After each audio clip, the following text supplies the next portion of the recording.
ثبات الإيمان من الرسل.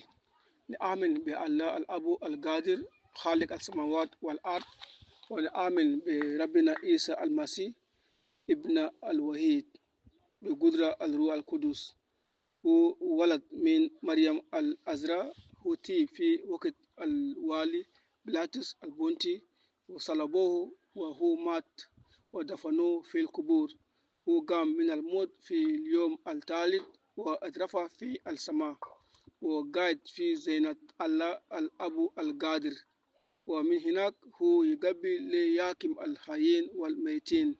ونؤمن بالروح القدس وبالكنيسة الجماهيرية المقدسة وبالشراكة المؤمنين وبكفران الذنوب وبقيام الجسم في وقت البحث وبالحياة الأبدية. آمين.